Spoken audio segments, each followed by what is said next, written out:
Baik, pertama mengenai apakah menikah lagi tadi itu harus izin dulu kepada istri. Gitu. Prinsipnya Pak, laki-laki itu kalau mau menikah dia tidak perlu izin, itu prinsip. Ya, kenapa? Karena akad dia dengan istri yang kedua tadi itu adalah akad dia dengan istrinya, tidak ada hubungannya dengan istri yang pertama. Itu poinnya. Hanya masalahnya begini. Ya, ini terkait dengan masalah sosial, bukan masalah hukum ya. Kalau yang ditanyakan tadi masalah hukum, apakah ada keharusan untuk izin? Tidak ada dalam aspek hukum. Tapi dalam masalah sosial itu kan nanti ada masalah, Pak. Ini berarti kita harus bedakan ya dari masalah hukum dan masalah sosial.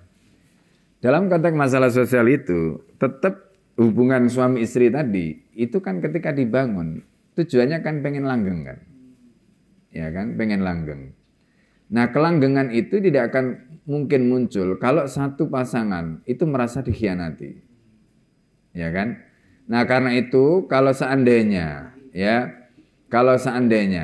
misalnya kita ingin mempertahankan. Jadi jangan begini berpikirnya. Kita ingin bangun rumah lagi tapi rumah yang lama kita robohkan. Ini kan masalah kan gitu. Maunya kan nikah itu nggak bikin masalah. Tapi kemudian akhirnya menikah justru malah bikin masalah baru, bukan malah solusi, jadi masalahnya nambah gitu. Apalagi kalau buntutnya sudah banyak, di sini punya anak, di sana punya anak. Nah, ini kan jadi berabe kan gitu. Nah, jadi karena itu caranya bagaimana? Ya caranya itu tadi perhatikan hukum sosialnya, bukan hanya hukum syaraknya. Hukum syaraknya oke, hukum sosialnya bagaimana? Hukum sosialnya ya sampaikan baik-baik kepada pihak istri tadi itu supaya kemudian istilahnya ya paling tidak dia ngerti. Kalau dia ngerti kemudian dia katakanlah ridho, nggak ada masalah. Dengan begitu maka kemudian sama-sama fine gitu, yang sini fine, yang sana fine, nggak ada masalah gitu. Nah itu penting. Ya, itu kaitannya dengan hukum sosial, Pak. Itu tidak ada kaitannya dengan hukum syariah. Karena kalau hukum syariah tadi, ya hukum syariah itu terkait dengan sah dan tidaknya, gitu. Ya, kalau bicara sah tanpa izin nggak ada masalah. Gitu. Nah, bahwa kemudian misalnya pengadilan itu kan sekarang itu pengadilan itu kan ribet kan malan kalau di KUA itu. Kalau misalnya istri yang kedua pengen dapat surat nikah itu kan ribet gitu. Ribetnya apa? Nanti dibawa ke persidangan istri yang pertama di macam-macam lah gitu. Padahal nggak harus begitu gitu. Nah, kenapa dibikin seperti itu? Ya mungkin tadi untuk menghindari itu tadi hukum sosial sebenarnya. Ya ini nggak ada hubungannya dengan hukum fikih, nggak ada hubungannya dengan hukum syariat. Tapi ini katanya dengan hukum sosial tadi, benar nggak ini istrinya itu ridho gitu, kira-kira begitu. Maka kemudian sampai dibawa ke pengadilan macam-macam tadi itu. Ya sebenarnya kalau sudah ridho sih sudah selesai, ya kan? Nah jadi ini yang perlu kita pahami ya, poin pertama tadi. Sedangkan poin yang kedua itu terkait dengan nikah kontrak. Nikah kontrak itu kalau kita bicara nikah kontrak di sini itu maksudnya nikah untuk sementara. Ya. Kalau tadi pertanyaannya terkait dengan apa yang pernah terjadi di zaman Nabi, di mana Nabi itu membolehkan ya apa yang disebut dengan nikah mut'ah. Gitu ya, nikah mut'ah. Nikah mut'ah itu adalah pernikahan yang tadi sifatnya itu temporer. Pertama, dari sisi praktek nikah mut'ah itu sudah dibatalkan di dalam Islam, Pak. Ya, dari sisi praktek nikah mut'ah itu sudah dibatalkan di dalam Islam. Sehingga nikah mut'ah tadi itu hukumnya tidak lagi berlaku karena sudah dinasah, sudah dihapus. Ya. Yang kedua, karena ini nikah mut'ah tadi itu sudah dihapus hukumnya, berarti kan kita tidak boleh menggunakan itu sebagai dalil.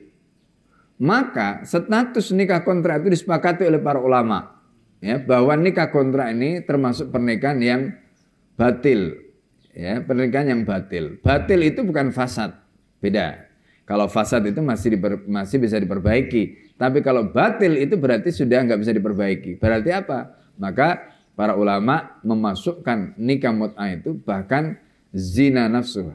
Ya, itu adalah zina itu sendiri. Nah, sehingga ini tidak boleh. Nah, di sini Ya, kalau kita baca misalnya di fikih sunnah maupun fikih-fikih yang lain ya. Jadi kalau orang itu misalnya nikah untuk janjian, nanti kamu tak nikah seminggu aja ya gitu. Itu kalau nikah sudah niat untuk membatalkan hanya dalam waktu 1 minggu atau sebulan misalnya, itu juga sudah tidak boleh, ya kan? Artinya ketentuan seperti itu dilarang di dalam Islam. Nah, kalau apalagi itu dinisbatkan kepada praktek nikah mut'ah tadi, ya, maka tadi kita sudah sebutkan nikah mut'ah itu adalah zina itu sendiri dan karena itu tidak boleh. Nah, ini yang perlu dipahami, ya. Nah, kemudian kadang-kadang ini poin yang ketiga. Orang itu membolehkan tadi untuk khilah. Khilah itu apa? Khilah itu mencari dalih supaya apa yang asalnya haram, supaya nggak zina, nggak macam-macam tadi. Itu kan khilah sebenarnya. Nah, tapi khilah seperti ini tidak boleh. Ya, contoh ya, orang Yahudi itu pernah dilarang oleh Nabi itu. Tidak boleh menjual belikan lemak babi, gitu kan? Lemak babi nggak boleh. Lalu kemudian mereka membuat khilah. Lemak babi tadi itu dijadikan sebagai apa? Minyak. Jadi mereka enggak menjual lemaknya, tapi mereka jual minyaknya. Kemudian mereka mengatakan, loh kan kami yang dilarang kan menjual lemaknya, bukan minyaknya. Nah, maka ini termasuk dalam kategori khilah. Khilah itu apa? Mencari dalih, bukan dalil. Mencari dalih. Gitu, ya kan? Ngeles. Nah, gitu ya istilahnya ngeles tadi itu. Nah, itu. Ya, jadi itu termasuk perkara yang tidak boleh. Nah, itu khilah. Jelas Pak ya? Baik.